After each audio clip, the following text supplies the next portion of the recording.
La Ref Théma Sport avec un regard croisé sur le financement du sport. Et pour cela, bien, nous recevons Christophe Chenu, qui est entrepreneur et administrateur du LOSC, le club professionnel de football de Ligue 1, et Frédéric Thirier. Chaque fois, je dis Thiriez, mais je me trompe, c'est Thirier, hein, c'est ça? On dit Thirier. C'est Thirier, l'ancien président de la Ligue professionnelle de football. Alors, il y a Stéphane Nomis qui vous a posé une question. Qui commence? Qui répond à Stéphane Nomis? Allez, Christophe Chenu. Sur la gestion des médias? Oui. En fait, moi, il y a eu un moment où, pour être très honnête, j'ai été président de club et j'ai décidé que je ne serais plus président de club. On m'en a proposé que ce soit celui du Paris Saint-Germain à une époque, quand Sébastien Bazin l'a repris. On m'a proposé le Stade Rennais, la famille Pinault. Et j'étais président de club avant les réseaux sociaux et déjà, je trouvais ça épuisant pour les raisons, entre autres, qui ont été évoquées. Et je me suis dit, à l'heure des réseaux sociaux, j'ai répondu à Sébastien Bazin avant qu'il ne reprenne le PSG, quand il me proposait d'en être président. Je dis, je ne veux pas que mes enfants aillent à l'école avec des gardes du corps. Donc c'est pour vous dire à quel point ce sujet est réel. Et il fut un temps où les enfants de Sébastien Bazin, je pense, étaient surveillés par des gardes du corps quand il y a eu toutes ces histoires dans les tribunes du Parc des Princes et autres. Donc la violence des réseaux sociaux, la violence des supporters, la violence des médias au sens large, fait que moi j'ai décidé de ne plus être président et d'être administrateur. Donc j'ai maintenant une longue carrière d'administrateur de clubs de football professionnels. J'en ai fait un certain nombre. Je suis comme les joueurs, je change de maillot de façon assez régulière. Mais comme ça, je suis épargné, ou à 99% épargné. Donc j'avoue que moi j'ai un peu fui également ce problème-là. Nous allons parler du financement. Frédéric Thirier, on va faire un état des lieux et essayer de trouver le système peut-être qui trouve grâce à vos yeux. Parce qu'aujourd'hui, le financement du football professionnel, c'est quoi? C'est des fonds étatiques, c'est des fonds privés, ce sont des hommes d'affaires qui s'investissent. Quel est le système qui trouve grâce à vos yeux? Alors, vous avez tout à fait raison, Sylvain Henry, c'est que depuis 10 ans, on assiste à une petite révolution silencieuse dans le football. Pardon de parler du football, hein. Il n'y a pas que le foot dans la vie, il y a aussi d'autres sports merveilleux. Mais là, je crois que je suis invité un peu il y a en le foot tant à que... 5, il y a le foot à 7. En tant que foot. Voilà, tout à fait. Cette révolution, elle a commencé, disons, en 2011-2010, avec l'arrivée de Qatar Sport Investment au Paris Saint-Germain. Et depuis, tenez-vous bien quand même, enfin vous le savez, la moitié des clubs professionnels français, même un peu plus que la moitié, sont sous pavillon étranger. Alors j'avais amené une jolie carte de France avec des petits drapeaux sur l'ensemble des clubs. Il y a les petits drapeaux bleu, blanc, rouge. Et puis il y a des petits drapeaux américains, des petits drapeaux chinois, des petits drapeaux luxembourgeois, des drapeaux anglais. Mais Frédéric, est-ce que c'est un problème? On est dans un monde ouvert. Justement, c'est ce que je voudrais dire. D'abord, pourquoi est-ce que ça se produit? D'abord parce que où sont les investisseurs français? Où sont les investisseurs français? Pardon, là je parle à des chefs d'entreprise. Parce qu'aujourd'hui, à part M. Pinault, à Rennes, il n'y a plus personne. Avant, il y avait Canal+, Paris Saint-Germain, il y avait M6, Girondins de Bordeaux. Il n'y en a plus. Ensuite, les clubs français sont de très bonnes affaires pour les investisseurs étrangers. Pourquoi? Ils ne sont pas chers. Ils sont vraiment pas chers. Ils sont plutôt bien gérés. Et puis surtout, ils ont une richesse formidable qu'on doit au football amateur. Peut-être qu'on en parlera. On va en parler d'ici quelques instants. Qui est la formation à la française. Donc, voilà, tout le monde se précipite sur le football, sur les clubs professionnels français. Est-ce que c'est mauvais? Alors, il y a du mauvais. Problème d'équité sportive. Est-ce que vous savez que l'écart de budget entre le premier du championnat et le dernier, PSG Angers, est de 1 à 26. C'est-à-dire que le budget de Paris est 26 fois celui d'Angers, dernier de Ligue 1. Donc ça pose évidemment des problèmes d'équité sportive qu'il faut régler. Comment? Par la régulation. Moi, je suis un partisan de la régulation.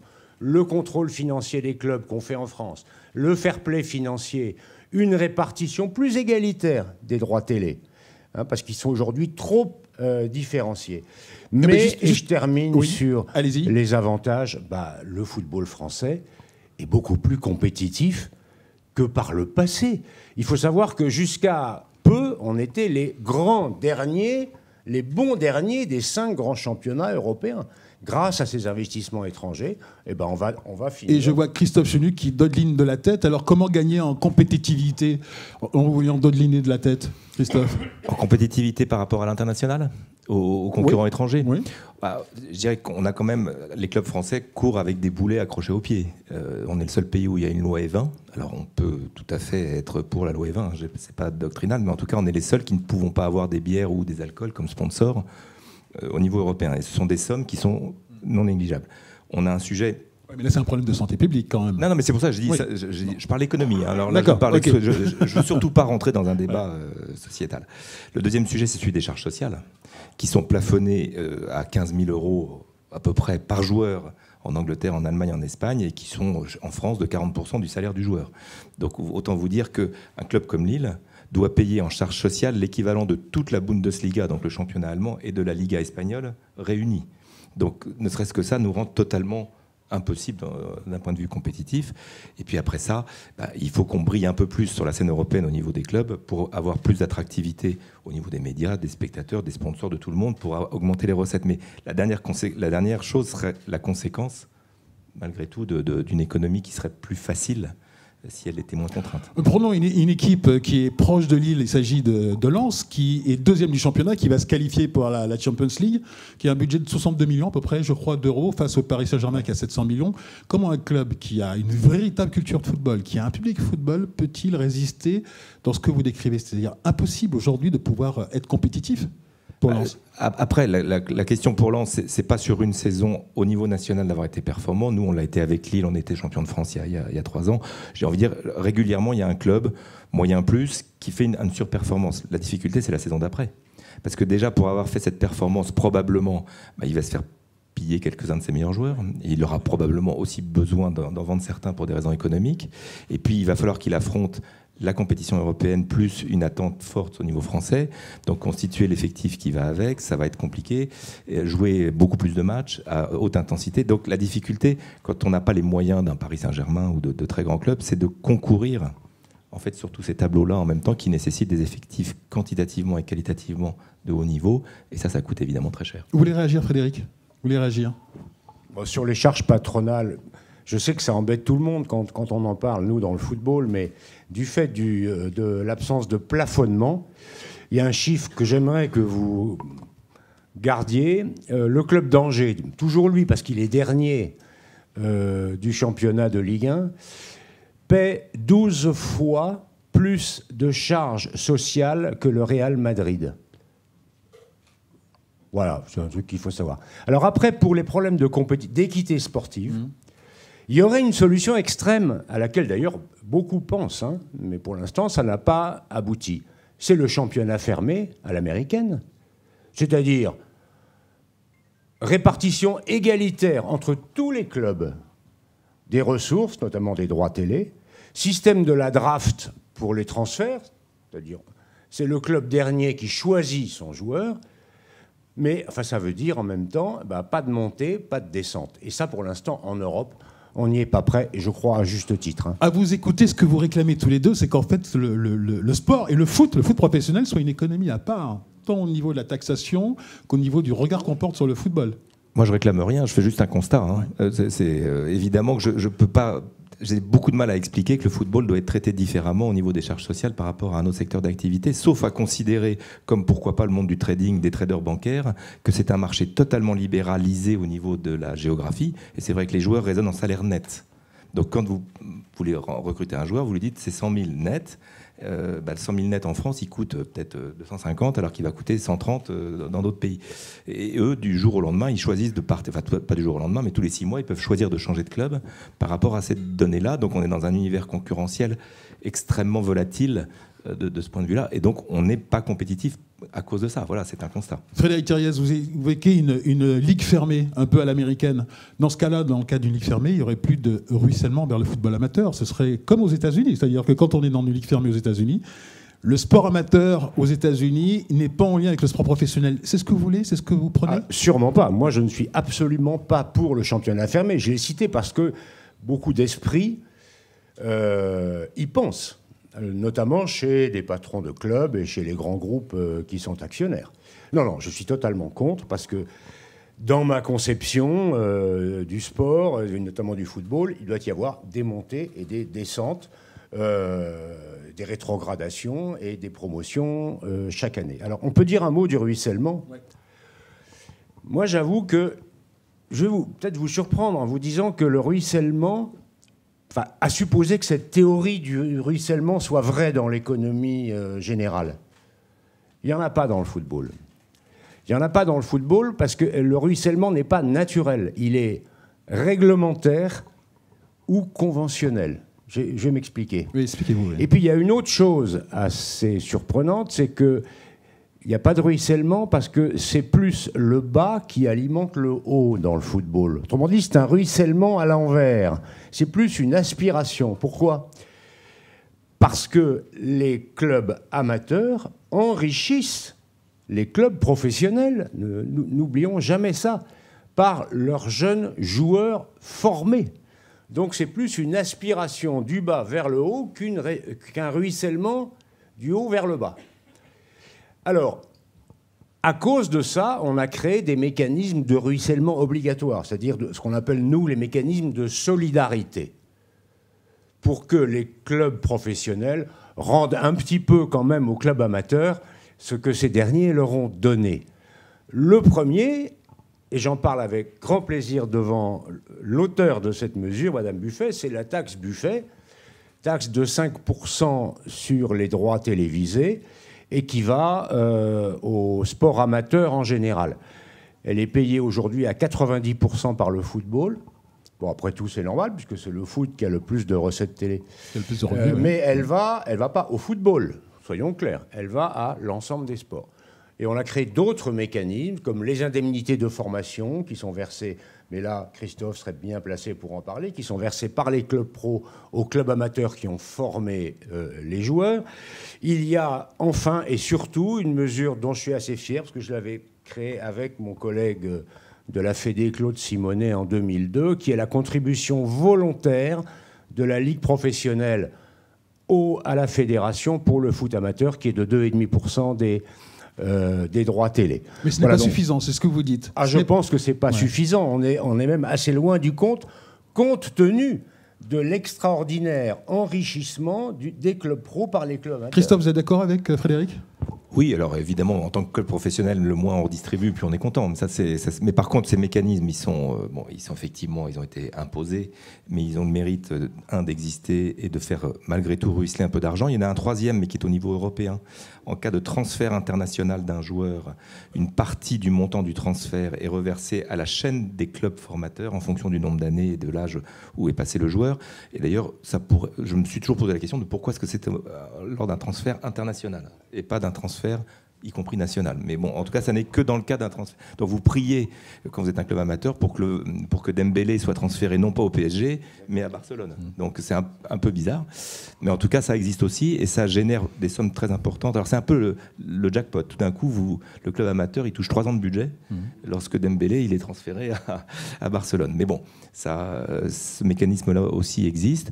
Après ça, aujourd'hui, il faut reconnaître que les centres de formation professionnelle, des clubs professionnels, récupèrent les joueurs très jeunes et qu'une grosse partie du budget de la formation de ces jeunes est déjà supportée par le club professionnel et que la partie formatrice préalable, elle est de 10 à 13 ans. Enfin, c'est pas non plus une partie majeure de l'apprentissage du joueur qui arrive généralement à 13-14 ans dans les Frédéric, centres. quelles sont vos solutions justement pour accroître le ruissellement vers le foot amateur ? Est-ce que vous avez des idées à nous proposer ?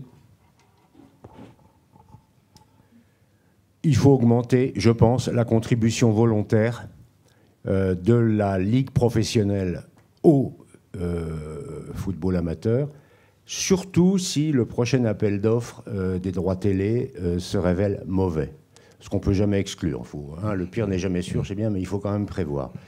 Deuxième chose, la taxe de 5% sur les droits télé qui va à l'ensemble du sport amateur devrait être étendue aux compétitions de l'UEFA et aux compétitions mondiales de clubs. Peut-être une solution aussi, une idée à nous proposer ? Alors, qui n'a rien à voir avec la réponse de Frédéric, mais on est au MEDEF. Je participe à des commissions avec le MEDEF Sport et avec l'ANS sur le financement du sport. Et pour moi, il y a une anomalie, c'est qu'il y a un mécénat extrêmement simple et extrêmement profitable pour le monde artistique, et que le mécénat dans l'univers sportif, c'est ultra compliqué. très restrictif et assimilé automatiquement à du sponsoring, donc à une contrepartie avec des professionnels et autres. Moi, je pense qu'il y a une solution, alors à creuser et à peaufiner, de mettre en place un mécénat simple et efficace dans le domaine du sport pour le sport amateur, en faisant une distinction. Tout ce que vous mettez comme argent dans un club pro, c'est du sponsoring.